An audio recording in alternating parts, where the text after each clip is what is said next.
शौकत यूसुफजई साहब, क्या बना? जमीयत उलमा इस्लाम फे से तमाम गिले दूर हो गए? देखिए, मेरे ख्याल से जहाँ तक गिलों का ताल्लुक है तो वो एक अलग पार्टी है, हमारी अलग पार्टी है।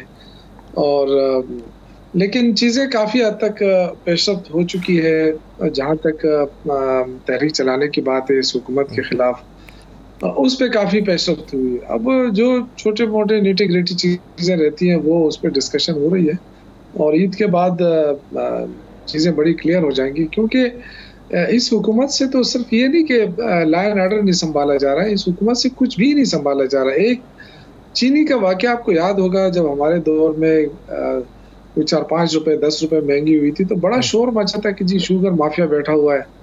अब इतने बेबस हो गए हैं कि 140 रुपए इन्होंने खुद मुकर्रर किया, फिर उस पे 164 रुपए फिर डिप्टी प्राइम मिनिस्टर ने कहा कि जी 164 से ऊपर नहीं जाएगी। आज चीनी 180 रुपए और ये कहा जा रहा है कि 200 तक पहुंचेगी। तो ये आपको गंदम वाले मामले पे क्या लगता है फिर शौकत यूसुफजई साहब, जो इदारे ही बंद कर दिए गए और अब कहा गया कि अब सरकार नहीं खरीदेगी? क्या चीज? सॉरी, गंदम पास्को का इदारा बंद करके कि गंदम पास्को नहीं खरीदेगी। तो अब उसका क्या बनेगा? अच्छा, अब ये एक नया ड्रामा शुरू हो जाएगा। ये आप देखेंगे, लोग देखें, बम्पर क्रॉप होती थी हमारी गंदम, अल्हम्दुलिल्लाह। पिछले साल इन्होंने नहीं खरीदी गंदम, हुकूमती सतह के ऊपर वो डिस्करेज किया किसानों को। तो आपने देखा उसका कि इस दफा और भी कम हुई है गंदम। और अभी भी जो है ना नहीं ले रहे हैं और ये हठधर्मी आप देख रहे हैं। लेकिन बाहर से मंगवाएंगे, बाहर से करोड़ों रुपए देके, अरबों रुपए देके बाहर से गंदम मंगवाएंगे, लेकिन अपनी गंदम नहीं खरीद रहे हैं अपने किसानों से। तो आप अपने जो आपके वो होते हैं किसान, उनको तो आप डिस्करेज करते हैं, लेकिन बाहर आप जो है ना वो कमीशन के खातिर और इसके खातिर आप ये, तो एक फूड बास्केट वाला चीज मुल्क जो है वो फूड सिक्योरिटी के इशू में चल पड़ा है ना। तो मैं समझता हूँ कि इस हुकूमत को एक सर, ये सैयद आदोशुमार लगा लेना तो पाकिस्तान से बाहर भिजवाई जा सकती है, लेकिन वो आदोशुमार नहीं लगाते। पता नहीं क्या खुन्नस है कि पाकिस्तान से बाहर भिजवाने की बजाय बाहर से पाकिस्तान मंगवाना शुरू कर देते हैं। ये बदकिस्मती है ना कि जब हमारे बम्पर क्रॉप होता है तो हम डिस्करेज कर देते हैं, हम कहते हैं जी हमें नहीं चाहिए। तो नेक्स्ट ईयर फिर वो किसान कहते हैं यार ये तो हुकूमत को चाहिए नहीं, तो हमें क्यों करने की जरूरत है। तो अब देखिए, हमारी तो सारी जमीनें अब चली गई, हाउसिंग सोसाइटियों में तकसीम हो रही है। ये सिर्फ गवर्नमेंट की नालायकी की वजह से। आज पाकिस्तान जैसा मुल्क जो है, जो ज़रूरी मुल्क कहलाता है, वो गंदम और चीनी के लिए तरस रहा है। तो इससे आगे क्या? इस दफा कपास 34% कपास कम हुई है। अब मुझे बताएं कि जब कपास कम हो जाएगी तो आपकी तो एक्सपोर्ट का एक ही जरिया है टेक्सटाइल। 187 टेक्सटाइल मिलें बंद हो गई अब तक पंजाब के अंदर। तो मेरे भाई, ये तरक्की कहाँ आप कर रहे हैं? ये कौन सी तरक्की है जो आप कर रहे हैं? लोगों को ट्रक की बत्ती के पीछे लगा रहे हैं। देखिए, इस वक्त बलूचिस्तान आप देखें, बहुत मुश्किल वक्त है बलूचिस्तान के ऊपर। उसका कोई हल उनको हमें नजर नहीं आ रहा है कि हुकूमत क्या पेशरफ्त कर रही है। आज अगर कोई कराची भी जाता है ना तो बलूचिस्तान के रास्ते से नहीं गुजर कर जा सकता, हमले हो रहे हैं वहां पे। इसी तरह केपी के अंदर जो क्रॉस बॉर्डर टेररिज्म है वो उरूज के ऊपर है। तो मेरे ख्याल से हुकूमत ये जो दिल दूरस्त वाले किस्से में पड़ गई है।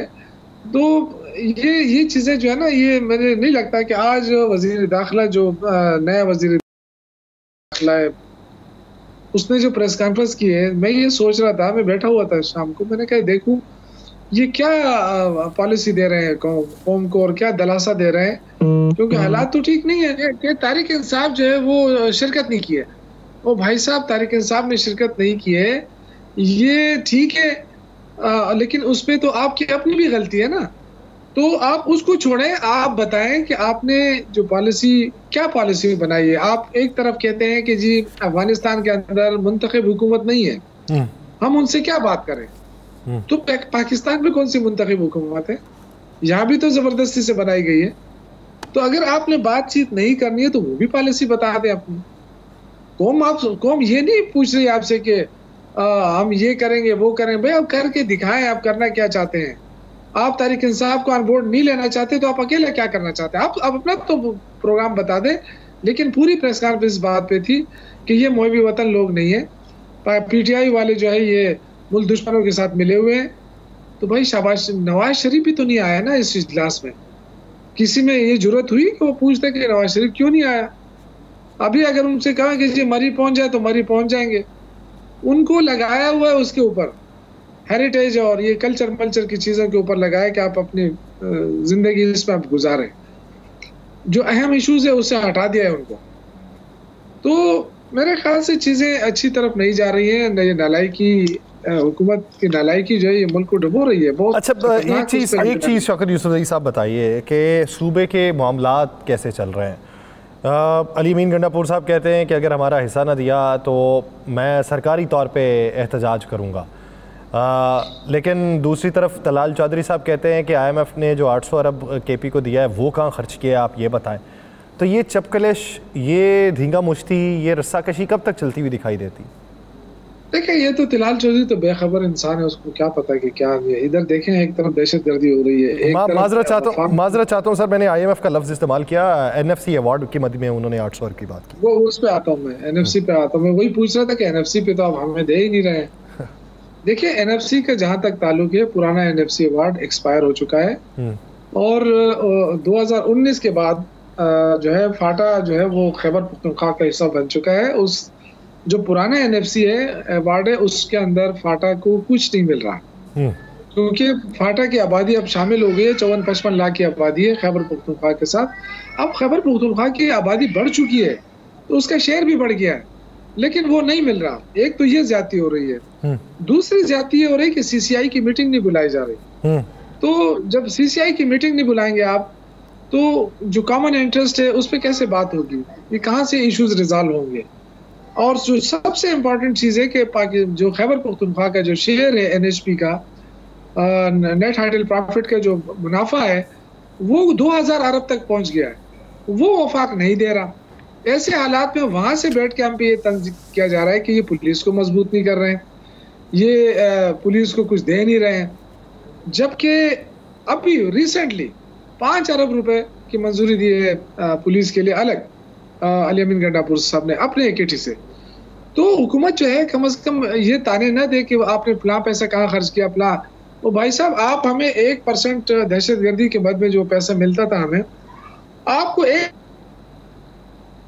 ये याद नहीं है कि कितने लोग डिस्प्लेस हुए, कितने उनकी बहाली हुई, कितने लोग शहीद हुए, ये पैसा कहाँ जाता है?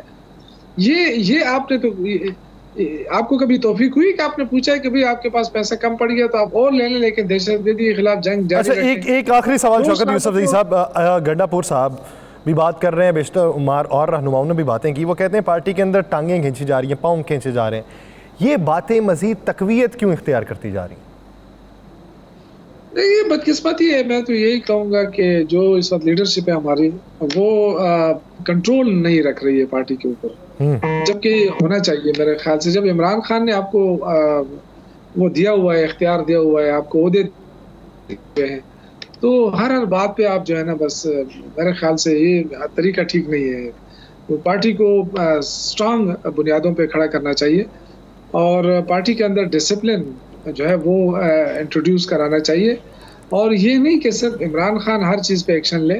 पार्टी के सरबराह हैं इस वक्त बैरिस्टर गौहर और अकरम राजा साहब, वो लोग हैं, उनको भी चाहिए कि वो भी एक्शन ले और इस तरह पार्टी को मजबूत करें। सिर्फ ये पार्टी को मजबूत बुनियादों पे उस्तवार करने की जरूरत है और इसलिए उनको जरूरी है।